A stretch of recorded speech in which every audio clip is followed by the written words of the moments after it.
I got documents to substantiate that I cure AIDS, right? So what's up? What's up? Well, I'm going to show you what's up. When I was in Zimbabwe, the Department of Health said, why do you come to us saying that you could help us? And your leaders in America didn't help you. My leaders in America? What do you mean by that? They mentioned Minister Firecon. I said, just a minute. I don't follow any man. I follow women. And I don't follow sick people. Because if I follow sick people, then I got to be sicker. I go to Brazil. They say, why don't you, if your leaders didn't help you, why should we? I say, my leaders, again, they brought these leaders in front of me.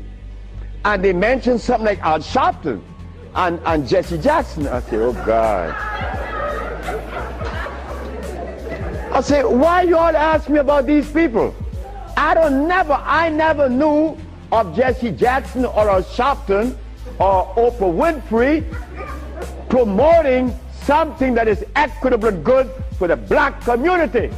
That's never been. What they could do is march. That I know. But why do you ask me about it? I'm asking you, why can't you incorporate this in your repertoire? You said me, I have no leaders. My leader's my mama. The biggest testicles that anybody I've ever seen, they was on my mama. So don't ask me about leaders. I don't follow leaders. I never was part of that thinking. I don't need anyone to lead me someplace. So now I'm asking you, what do we do now? I cure AIDS. Are you going to call Oprah? You don't need to. She could advertise 1 million pieces, broken pieces, right? But that's fine. But she cannot advertise the cure for humanity. But there's one little dude that got himself in trouble. And he was totally unaware of what was going to happen. This little dude, I'm home with my wife, enjoying myself, a Sunday afternoon, looking at TV, somebody threw a rock on my window. It's Randy Jackson. What did you want? My brother want to see you. Your brother? Michael? Okay. I went. Well, he's sick as hell. Well, I treated him, and he got cured. He saw it, and he was encouraged to take me to the Rayburn building on Capitol Hill. Oh my God. This is going to really confound you. Michael Jackson took me to the Rayburn building on Capitol Hill on the 31st day of March? April. No, of March. March. It was March, 31st day of March of 2004. I said, why are you taking me there? Because you cure AIDS. I said, but what makes you think that they are interested in that? What makes you think that the world is interested? I don't care if it's any country in the world. They are not interested. Especially Africa. They were never interested. AIDS isn't killing Africa. Hepatitis C is killing Africa.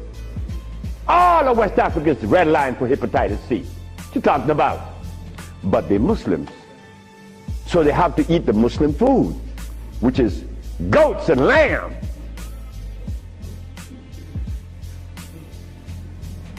Go tell them that the Arabs play food.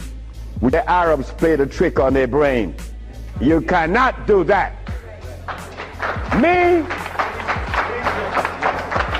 I remain the son of the jungle woman. The jungle woman that didn't have any clothes on. Yeah, I am her son. I stuck with her and she liberated me. You have to hear this. One morning, I woke up and I heard the music that was playing. You know how you turn your radio on and you're sleeping, but the music on the radio would influence you, and you dream that you're seeing the artist that's playing, right? You ever had that happen to you? This morning, I'm listening to John Coltrane. 4 o'clock in the morning on channel 850 on the TV. I'm sleeping and I'm hearing John Coltrane playing Interstellar Space. But then something was happening while this music was playing. I was looking at a black woman doing this from behind a tree. I woke up and I didn't know how to interpret that dream. But then I was leaving that morning for Los Angeles. As I got to the airport, the governor was there. The governor said, "That's him. That's the man that cured Alcida of leukemia. That's the man I'm talking about." The governor had a lot of people around him. So I went. I was leaving for Los Angeles. He was leaving for the capital. He didn't know that we were going to meet that morning. So they was talking to me and asking me questions. Finally, 2 men that were standing away from me, they were white men from the United States. They came up to me and said, "Well, we have heard of your miracle cures." I said, "Sir, I don't even know what a miracle is, especially perform one. I just happen to cure leukemia. That's not a miracle. To you it may be, because your school of thought have you to believe that curing these diseases is one great big feat. No, it's simple common sense. I'm an African." Now this is where the naked women are going to come out. They said to me, "We have heard of your miracle cures, but have you been saved?" You see? Right there, I consider that an imposition. Why do you take the liberty to believe that I'm one of those that have accepted your philosophy that I have to be saved? I say, from what? The man politely answered and said, "From your sins, of course." I said, "Wait just a minute." I said, "You know, man, while you guys were standing over there, I said," and I looked at you both and I said, "Two very intelligent young men. But now I have to question that." He said, "Why?" I said, "Well, because the color of my skin should have prevented you from asking me that question, have I been saved?" He said, "What does the color of your skin have to do with anything?" I say, "It has to do with everything. I am the son of a woman that was taken away from the forest of Africa. To begin with, she didn't have any clothes on,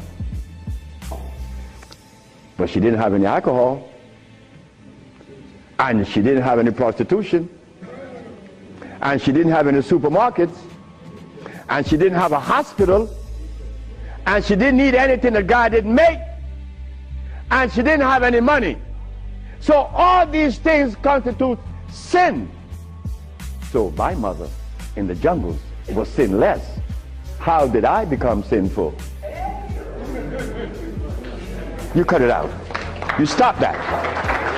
We have to begin to change our diet, because this diet here of blood and starch is all we eat. That is all we eat.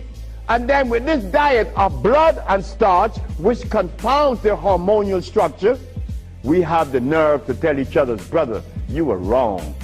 I'm wrong? I mean, where did you get that from? I'm wrong. You've been eating blood and starch and you're going to tell me I'm wrong? No. We got to stop it. Because the blood and starch is why I couldn't penetrate Africa. So, you forgot, right? I'm in the Rayborn building. Who is present? Sheila Jackson Lee from Texas, right? John Conyers Illinois, or Detroit?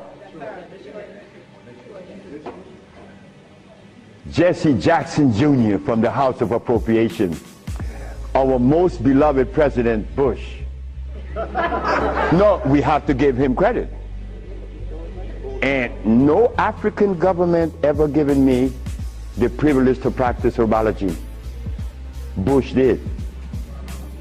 Bush appropriated $5 billion to fight AIDS in Africa, right? And the African government didn't appropriate one dime. They didn't want their brother to do it for free. So Bush stands out way above there.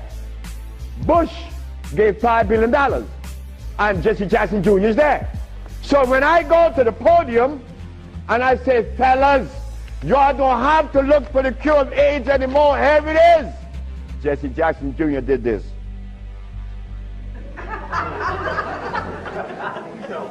I said, I'm going to talk about this. I have to write about this in my book, because you, not me, but you and I believe in the leaders.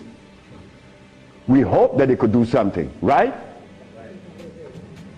Well, they had a chance. So 17 African ambassadors, only one came to me from Mali. The only man came to me and said, Dr. Sebi, I have to respect your position, and I appreciate your position. You have proven that you cure AIDS, and I would like for you to go to Mali. But that's not the country we're talking about previously. He just presented himself that day. But Jesse Jackson Jr. didn't tell you that I cure AIDS, right? He didn't tell his daddy either, isn't it? And Miss Sheila Jackson Lee didn't talk about it, right? And so did John Conyers. So who gives a damn? You see? But that's good. That's good. We don't need leaders, isn't it? So we're going to do it. Because we're doing it now. Because those black women I'm talking about, there's one sitting there. They are going to tell the world we cure AIDS. But last night, Clinton and Sanjay Gupta is on CNN talking about the end of AIDS. How about the end of sickle cell? How about the end of lupus? How about the end of herpes? How about the end of blindness? They didn't find those, but they find the end of AIDS. How is that possible? Are we going to buy that too? Are we going to let them continue to say that there is no cure for AIDS when your brother is curing it? So we are guilty. We are the one that's guilty, not the leaders, because they're sick. All the leaders are sick. You can look at them and tell they're sick.